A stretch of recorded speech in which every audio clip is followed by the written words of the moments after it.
Hi, I'm Robin Gully. I'm John Justin. We are your Ward 2 Council people here to give you the council recap for the 28th of October, 2024. Just a couple days before Halloween here. Yeah, so Happy pre-Halloween. Happy pre-Halloween.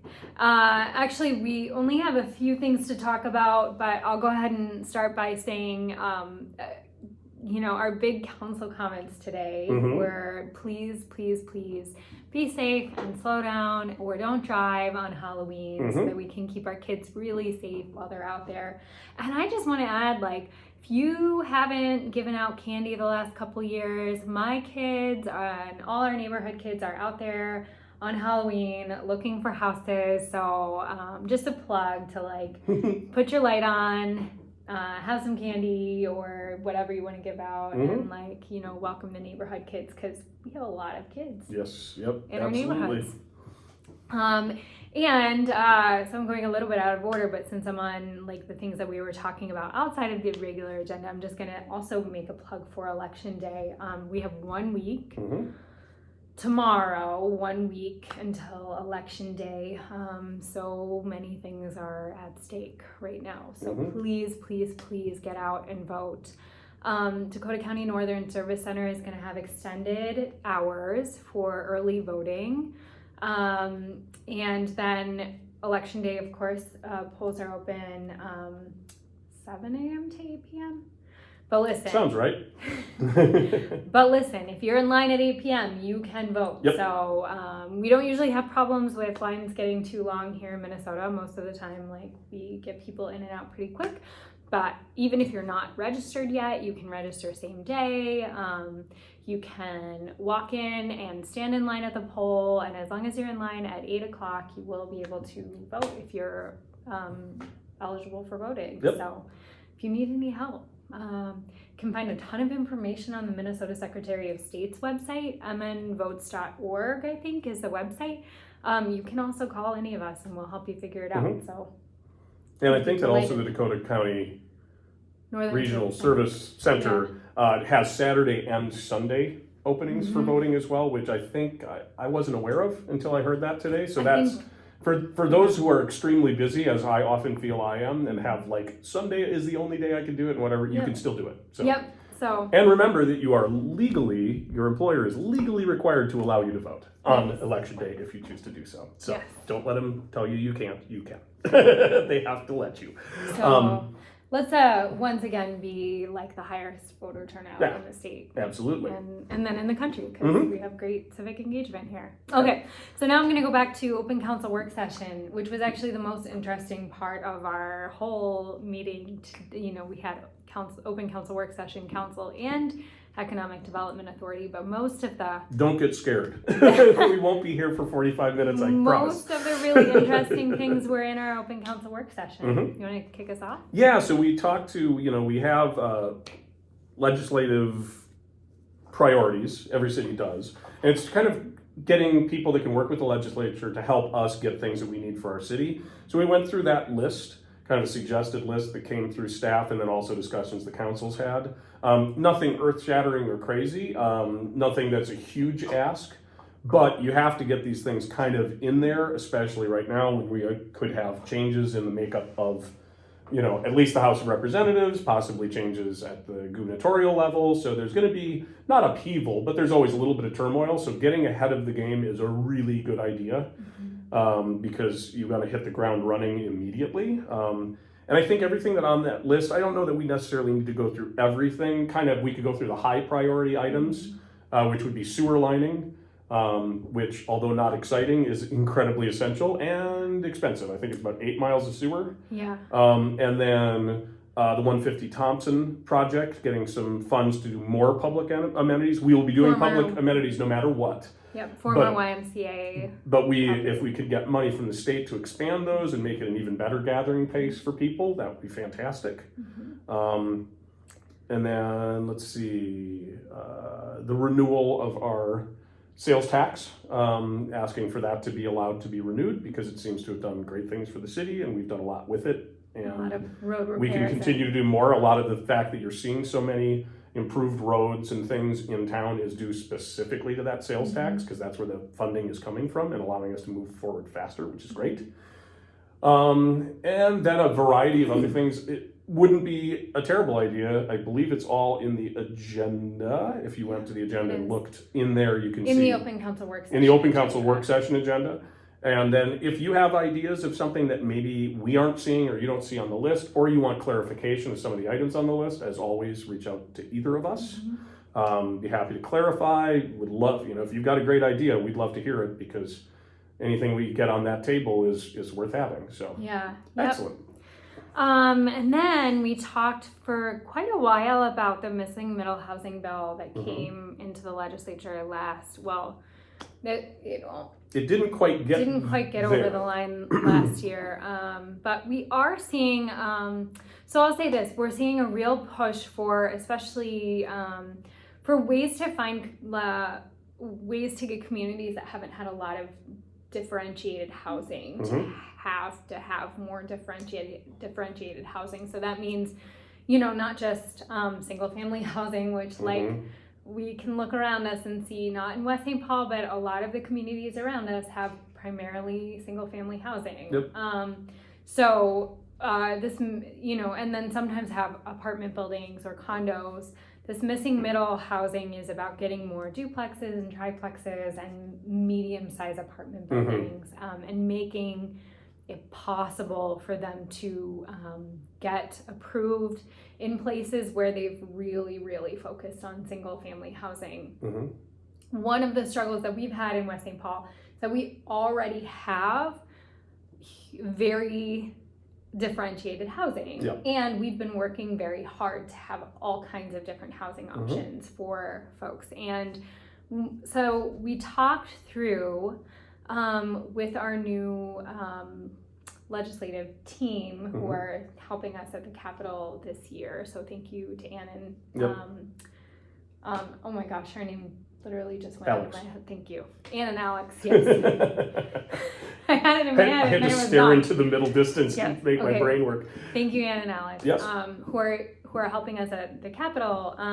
We wanted to talk through some of the challenges that we had with it, which were not at all around not having any kind of different housing, but around having local control over making sure that our buildings are being built with quality materials, making sure that they fit the character of the neighborhood, which literally means not having an 8-story building right next to a single family home, making sure that we have some ability to oversee these projects. And some of the missing middle housing bill did things like it said, hey, once they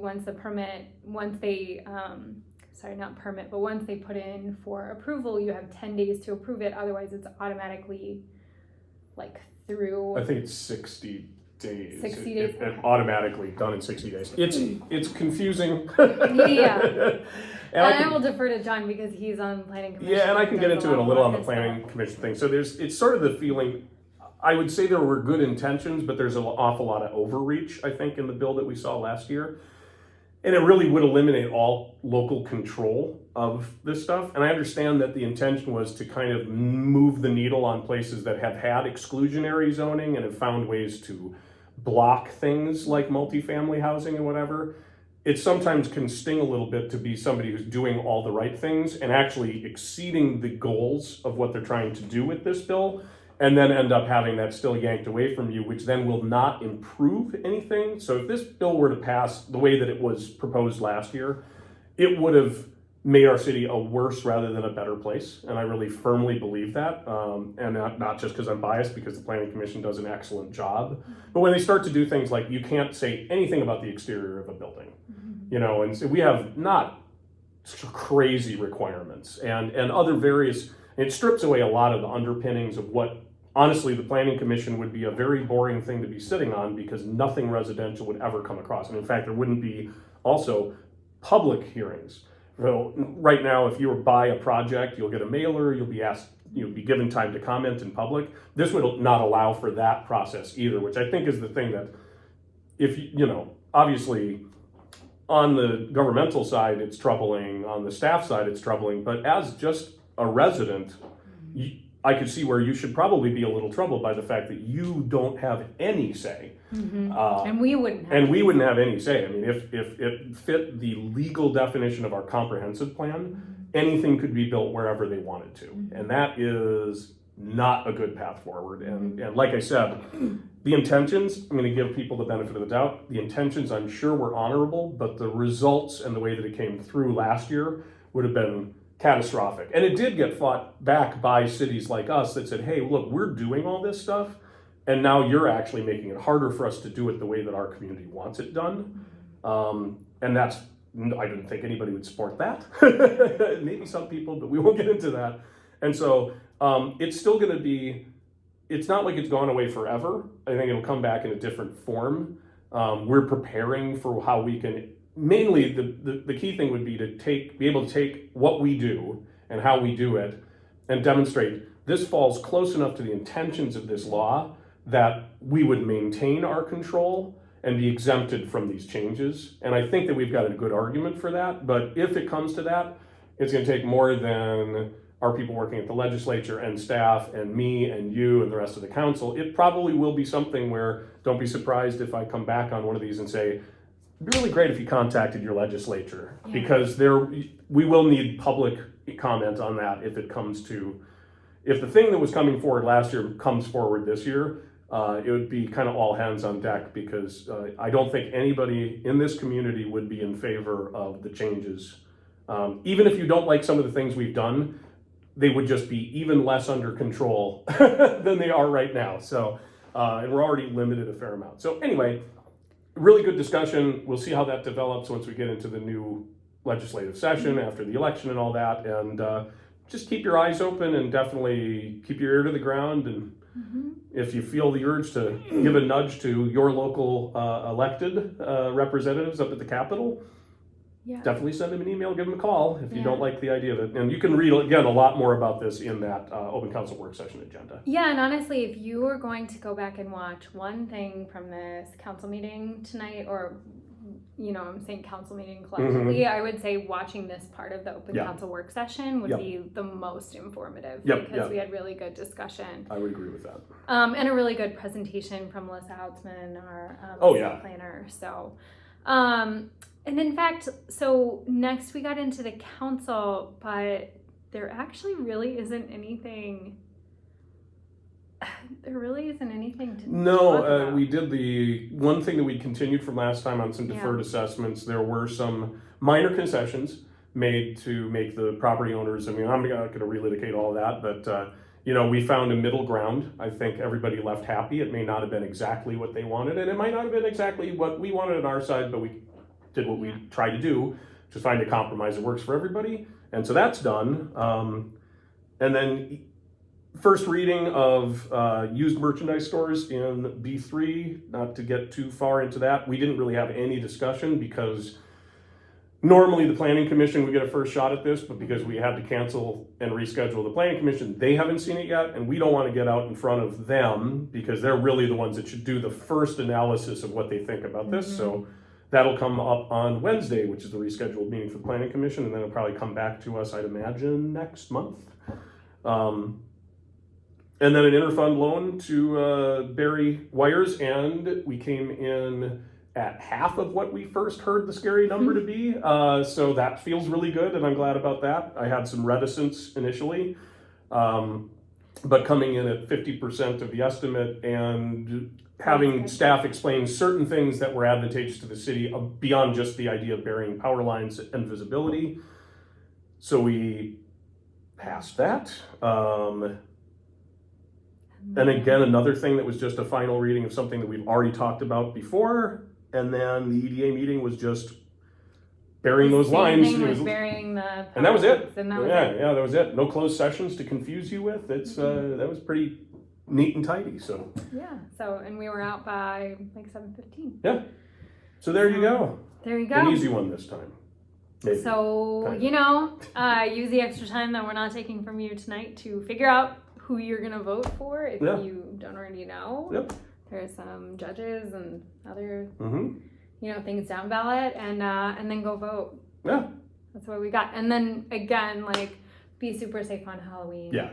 Have a great time. Watch out for kids. If you don't have to, don't drive anywhere. Mhm. Just like walk or ride your bike or Yeah. whatever. And we'll see you in a couple weeks. Bye-bye. Thanks, everyone.